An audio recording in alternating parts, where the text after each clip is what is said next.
یہ محمد بھائی السلام علیکم. وعلیکم کیسے ہیں؟ السلام خیریت شیخ سے ہیں؟ صاحب، اللہ پاک آپ کو خوش اللہ رکھیں. تعالیٰ آپ کو الحمدللہ، عزت دے، اللہ کا بہت سلامتی دے. بہت کرم. تھینک یو سر، بہت مہربانی آپ. اللہم صلی علی محمد و آل ہم محمد. صلی اللہ شیخ علیہ صاحب، میرے وسلم. کچھ سوال ہیں آپ سے. جی سر. پہلے تو یہ ابھی میری ایج 35 ایئرس کی ہوگی ہے. 35 سال تو ضائع ہو گئے ہمارے ہم، اہل سنت کے عقائد کو فالو کرتے کرتے. تو ہمیں جو عقیدہ پڑھایا گیا تھا وہ یہ تھا کہ آپ نے کوئی بھی چیز لینی ہے، سب سے پہلے اس کا جواب آپ نے قرآن سے دیکھنا ہے. قرآن سے آپ کو نہیں ملتا تو سنت سے لینا ہے، ہم، اور پھر سنت سے نہیں ملتا تو آپ نے اجماع کی طرف جانا ہے.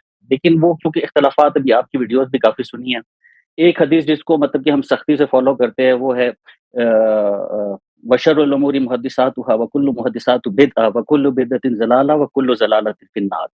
ہم. ہم ابھی اس چیز کو کیسے یعنی کہ آئیڈینٹیفائی کریں گے کہ کون سی چیز بدعت ہے یا نہیں ہے؟ آپ نے جو حدیث پڑھی ہے اس میں تفصیل ہے نا اس کے محدثات. محدثات وہ چیز جو میں آپ کو حدیث دکھاؤں اس کی کہ بدعت بولتے کس کے ہاں، ٹھیک ہے نا.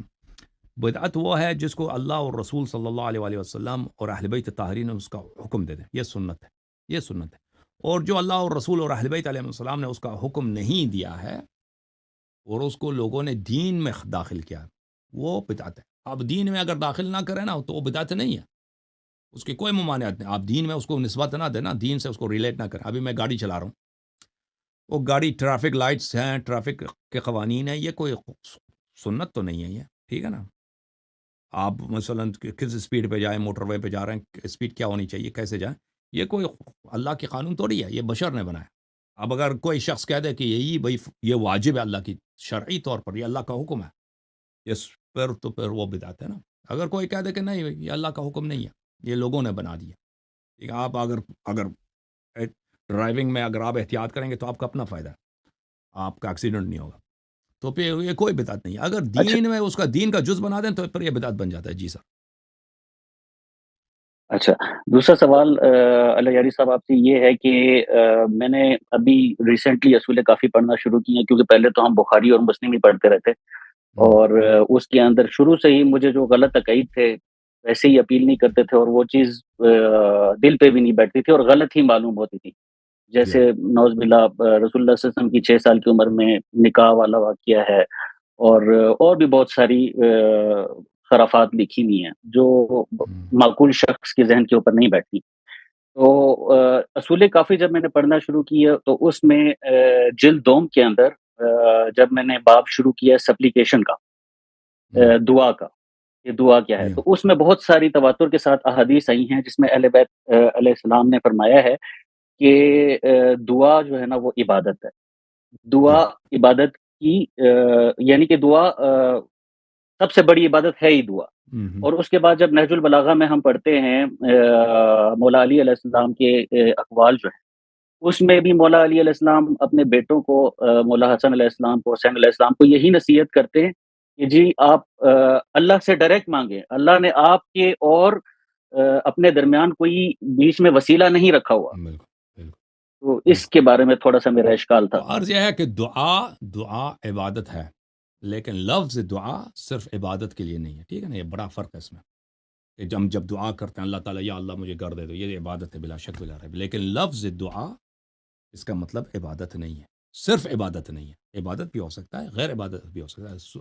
حضرت نوح علیہ السلام کا یہ قول قرآن مجید میں دیکھیں، بلے رب انی دعوتہم لیلا و نہارا، اے اللہ میں نے اپنے قوم کو دن رات پکارا ہے. فلم یزدہم دعائی الا فرارا، میری دعوت نے، جب میں ان کو پکار رہا ہوں تو میں نے ان کو پکارا ہے، میری پکار نے ان کو صرف یہ کیا کہ وہ زیادہ مجھ سے دور ہو گئے، زیادہ فرار کی انہوں نے. تو لفظ دعا جو ہے اس کا معنی عبادت بھی ہے، اس کا معنی پکار بھی ہے. ٹھیک ہے نا. جہاں پر عبادت کے معنوں میں ہے وہ عبادت کے معنوں میں، یہاں پہ لفظ پکارنے کے معنوں میں وہ پکارنے اور دعوت دینے کے معنوں میں. تو وہ دیکھنا ہوگا کہ اس میں کہاں ہے. جہاں تک اس بات کا تعلق ہے کہ آپ اللہ اچھا تعالیٰ سے مانگے، بالکل دین ہی یہی ہے کہ بھئی آپ اللہ سے مانگیں. ہم نماز پڑھتے ہیں خطاب کس سے؟ اللہ سے. ہم قنوت پڑھتے ہیں خطاب کس سے؟ اللہ سے دعا کرتے ہیں نا، ربنا آتنا فی الدنیا حسنہ.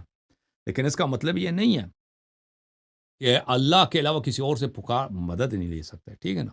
بات یہ ہے کہ اگر اللہ کے علاوہ کسی اور سے مدد لینا مکروہ ہے، حرام ہے یا شرک ہے، اس کے لیے دلیل کی ضرورت ہے. بلا وجہ کوئی چیز شرک نہیں بنتا، بلا وجہ ایسے ہی کوئی چیز حرام نہیں بنتا، مکروہ نہیں بنتا، اس کے لیے دلیل کی ضرورت ہے۔ جب کوئی دلیل ہے ہی نہیں ہے تو ختم بات، صحیح ہے۔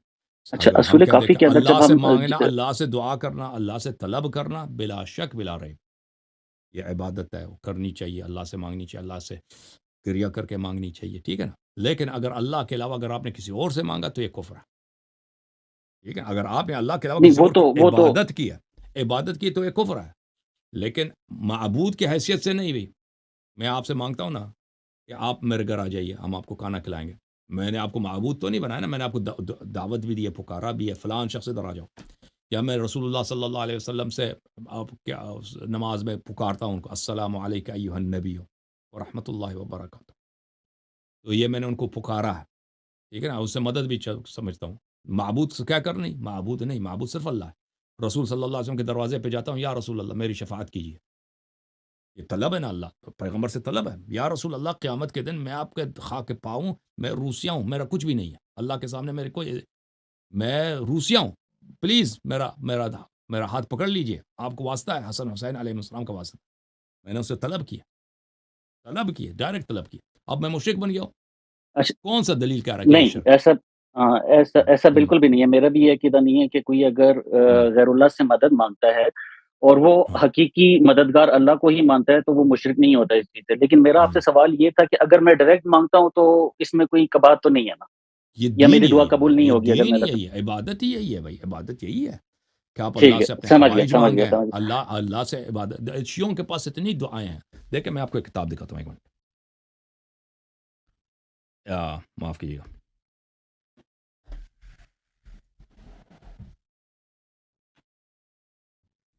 ہمارے مذہب میں، شیعوں کے مذہب میں اتنی دعائیں ہیں، اتنی خوبصورت دعائیں ہیں اللہ تعالیٰ سے، یہ عبودیت کہ اہل بیت علیہ السلام نے بشر کو، انسان کو سکھایا کہ اپنے رب سے، اپنے اللہ، اپنے خالق سے، اپنے مالک، اپنے رازق سے کیسے تم، کس زبان کے ساتھ، کس لہجے کے ساتھ، کس ادب کے ساتھ تم گفتگو کرو۔ یہ کتاب ہے مفاتیح الجنان، یہ کتاب ہے دعاؤں کی، میں توصیہ کرتا ہوں جو لوگ شیعہ بنتے ہیں، شیعہ مذہب کو جاننا چاہتے ہیں تو اس کتاب کو وہ حاصل کریں، انٹرنیٹ پہ بھی موجود ہے، اردو زبان میں بھی ترجمہ ہے، انگلش میں بھی ترجمہ ہے۔ تو اس کتاب میں ایسی ایسی دعائیں ہیں، ایسی دعائیں ہیں، دعاؤں کا جو باب ہے نا یہاں پر، میں اللہ تعالیٰ مثلا مناجات 15 ہے، دعائے کمیل ابن زیاد ہے، بسم اللہ الرحمن الرحیم، رب قوی علی خدمتک جوارحی واشدد علی العزیمة بلی رب قوی علی خدمتک جوارحی واشدد علی العزیمة جوانحی وهب لي الجد في خشيتك والدوام في الاتصال بخدمتك حتى أصرح إليك في ميادين السابقين وأسرع إليك في البارزين وأشتاق إلى قربك في المشتاقين وأدنو منك دنو المخلصين وأخافك مخافة الموقنين وأجتمع في جوارك مع المؤمنين اللهم ومن أرادني بسوء فأرد۔ ایسے دعا ہیں کہ اللہ انسان اگر ان کو پڑھے تو ان الفاظ میں اتنی نورانیت ہے کہ انسان کو فوراً آنسو آ جاتے ہیں، انسان رونے لگتا ہے، اللہ تعالیٰ کی عظمت، اللہ تعالیٰ کی وحدانیت، اللہ تعالیٰ کے جبروت دیکھ کر، اور اپنا حقیر ہونا اللہ تعالیٰ کے سامنے، اور جس ادب کا ذکر ہے، تو یہ دین ہی یہی ہے کہ اللہ تعالیٰ سے مانگیں۔ لیکن دین یہ نہیں ہے کہ اگر آپ غیر اللہ سے مانگیں تو آپ کافر ہو گئے۔ جی ہاں، غیر اللہ سے اگر مانگیں، ان کو معبود سمجھ کر، اس کو معبود سمجھ کر مانگیں، تو آپ کسی پتھر سے مانگیں، نبی سے مانگیں، کسی، وہ کافر ہیں۔ لیکن اگر ان کو معبود نہیں سمجھتے، طلب کریں بھائی، جتنی مرضی طلب کریں، کافر کیوں بنے؟ جی بولیں۔ اچھا، ایک اور سوال یہ تھا کہ ہمیں سنیوں کو یہ بتایا جاتا ہے کہ رسول اللہ صلی اللہ علیہ وسلم حوض کوثر پہ حوض پلائیں گے، لیکن کچھ جو ہے نا، میں نے جس طرح سنے ہیں، منقبت بھی سنی ہے، بہت سارے نوحے بھی سنے ہیں جس میں مولا علی علیہ السلام کو ساقیہ ہوں۔ کوثر بتایا گیا ہے، تو اس کی کیا دلیل ہے؟ یہ کہیں ہمیں کوئی تو اس حدیث کے ہے اس کے احادیث اوپر یا؟ بہت زیادہ ہے کہ امیر المؤمنین علیہ الصلاۃ والسلام کو رسول اللہ صلی اللہ علیہ وآلہ وسلم حوض کوثر کا اختیار دیں گے، وہاں پہ ان کے ہاتھ میں عصا ہوگا کہ وہاں سے وہ منافقین کو آنے نہیں دیں گے، منافقین کو بھگائیں گے۔ وہ امیر المؤمنین علیہ الصلاۃ والسلام کی عظمت کے لیے، روز قیامت اللہ تعالیٰ اور رسول صلی اللہ علیہ وسلم ان کی عظمت کو ظاہر کرنے کے لیے، اور ان کا قرب رسول صلی اللہ علیہ وسلم ظاہر کرنے کے لیے، اور منافقین جو ہیں ان کو ذلیل کرنے کے لیے، کہ یہ رسول صلی اللہ علیہ وآلہ وسلم کا جو حوض کوثر ہے اس کے لیے آنے کا طریقہ یہ ہے کہ آپ امیر المؤمنین علیہ الصلاۃ والسلام کے سامنے خضوع کریں، ان کے سامنے سر جھکائیں، ان کی عظمت کو قبول کریں، اور جو ان سے محبت نہیں کرتا، ان سے دشمنی کی ہے، ان کو امیر المؤمنین علیہ الصلاۃ والسلام آنے نہیں دیں گے حوض کوثر۔ اس کے احادیث روایات بہت زیادہ ہیں، یہ دکھا سکتے ہیں شیخ صاحب بہت زیادہ روایت؟ ہے، کم نہیں ہے، میں دکھا دیتا ہوں۔ اچھا میرے محترم ناظرین، میں جو کتاب دکھانے لگا ہوں اس کا نام ہے بحار الانوار۔ یہ بحار الانوار ہے، جلد نمبر 39 ہے، کتاب و تاریخ امیر المؤمنین علیہ الصلاۃ والسلام ہے۔ اس کتاب میں صفحہ نمبر 211 میں اگر ہم چلیں تو وہاں پہ ایک بہت وسیع باب ہے، ٹھیک ہے نا؟ یہاں پر دیکھیں صفحہ نمبر 50، باب نمبر 85 ہے اس کتاب تاریخ امیر المؤمنین علیہ السلام میں، انہ علیہ السلام ساق الحوض۔ یہ وہ روایات کہ وہ ثابت کر لیتی ہیں کہ امیر المؤمنین علیہ السلام ساقی حوض کوثر ہے، وہ حامل اللواء، اور لواء الحمد ان کے ہاتھ میں ہوگا، وہ اول من يدخل الجنہ، اور سب سے پہلے جو شخص جنت میں داخل ہوگا وہ امیر المؤمنین علی علیہ السلام۔ اچھا، یہاں پہ بہت سارے روایات ہیں۔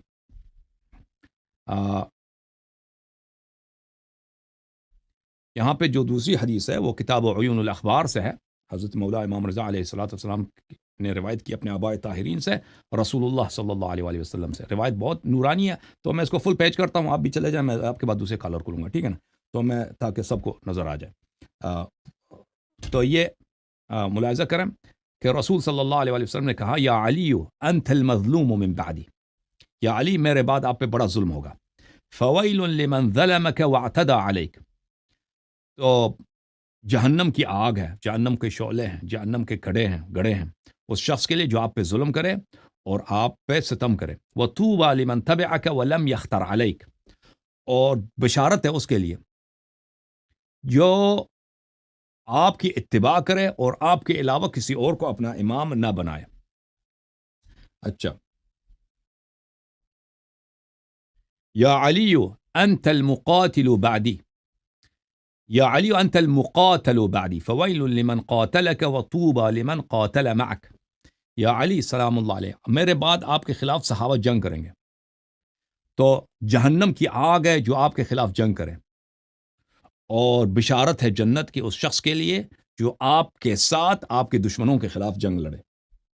یا علی انت الذی تنطق بکلامی وتتکلم بلسانی بعدی، سلام اللہ علیہ، اے علی سلام اللہ علیہ، آپ میرے بعد میرے کلام پہ آپ کلام کریں گے اور میری ہی زبان کے ساتھ لوگوں کے ساتھ تکلم کریں گے۔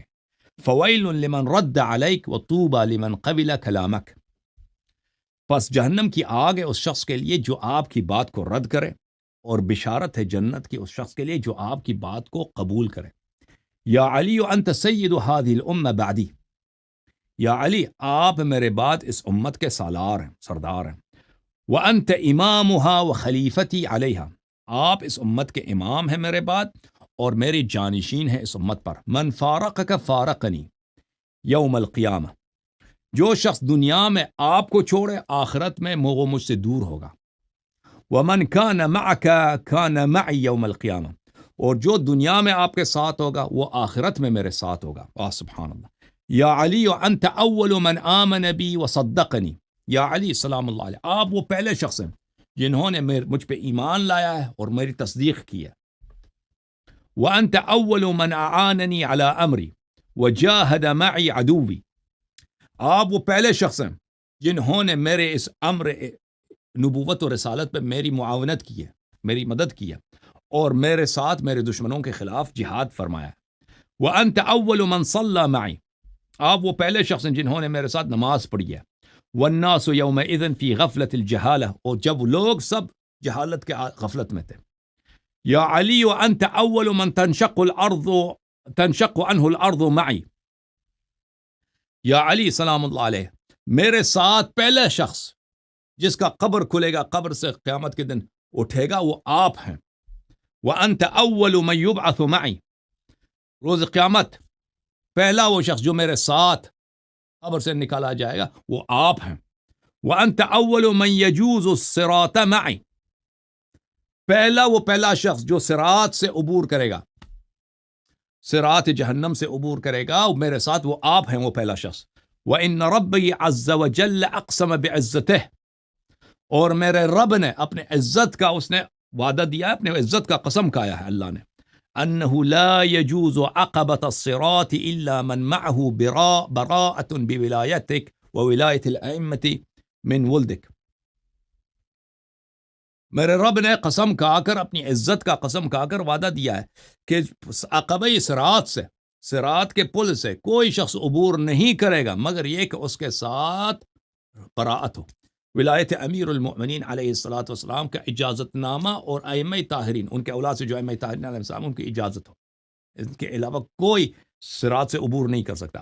وَأَنْتَ أَوَّلُ مَنْ يَرِدُ حَوْضِي آپ نے سوال کیا تھا نا ساقی کوثر کا, آپ وہ پہلے شخص ہیں جو میرے حوض کوثر پہ پہنچ جائیں گے. تسقی منہ اولیاءک بلکہ تسقی منہ اولیاءک کہ اپنے شیعوں کو, اپنے دوستوں کو, اپنے یاروں کو, اپنے چاہنے والوں کو اس سے آپ شربت پلائیں گے, ان کی تشنگی کو دور فرمائیں گے, ان کو پانی پلائیں گے. وَتَذُودُ عَنْهُ أَعْدَاءَك اور میں اپنے دشمنوں کو حوض سے آپ دور بگائیں گے. وَأَنْتَ صَاحِبِي إِذْ قُمْتُ الْمَقَامَ الْمَحْمُودِ اور جب میں مقام محمود پہ اللہ تعالیٰ مجھے وہاں پہ حکم دیں گے اور میں کھڑا ہو جاؤں گا, آپ میرے ساتھ ہوں گے. سبحان اللہ. وَنَشْفَعُ لِمُحِبِّينَ فَنُشَفَّعُ فِيهِمْ اور ہم دونوں مل کر اپنے شیعوں کے لیے, اپنے محبین کے لیے شفاعت کریں گے اور اللہ تعالیٰ ہم دونوں کی شفاعت قبول فرمائے گا. وَأَنْتَ أَوَّلُ مَنْ يَدْخُلُ الْجَنَّةَ بِيَدِكَ لِوَائِي سب سے پہلے شخص جو جنت میں داخل ہوں گے وہ آپ ہوں گے, اور میرا علم قیامت کے دن لواء الحمد وَهُوَ لواء الحمد, میرے علم کا نام ہے لواء الحمد.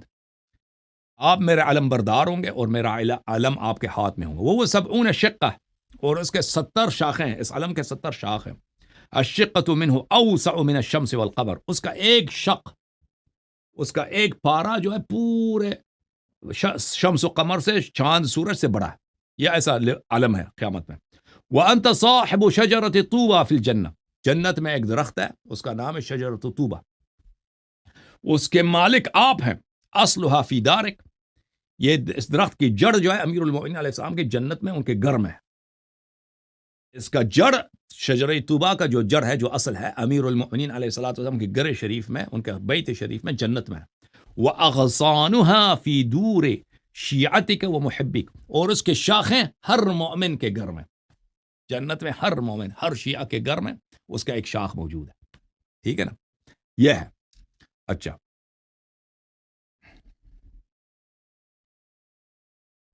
ابو الاسود الدؤلی روایت کرتے ہیں اب کہ سمعت امیر المؤمنین علی بن ابی طالب علیہ السلام یقول میں نے سنا امیر المؤمنین علی بن ابی طالب علیہ السلام سے وہ فرماتے تھے واللہ لأذودن بیدی ہاتین القصیرتین عن حوض رسول اللہ صلی اللہ علیہ وآلہ اعداءنا وليردنہ احباؤنا. اللہ کی قسم میں اپنے ان دونوں ہاتھوں سے حوض رسول صلی اللہ علیہ وآلہ وسلم سے اپنے دشمنوں کو بگا دوں گا, اور حوض کوثر پر میرے شیعہ اور میرے محبین میرے مہمان ہوں گے. ٹھیک ہے نا, یہ اس طرح حدیث بہت زیادہ. جوم جاؤ, پرواز کرو, کیوں فخر سے سر اٹھاؤ, کیونکہ اللہ تعالیٰ نے تمہیں انتخاب کیا. صراط حق پر صرف تم ہو, صراط ایمان پر صرف شیعہ, کیونکہ اللہ تعالیٰ نے تمہیں انتخاب کیا. صراط حق پر صرف تم ہو, صراط ایمان پر صرف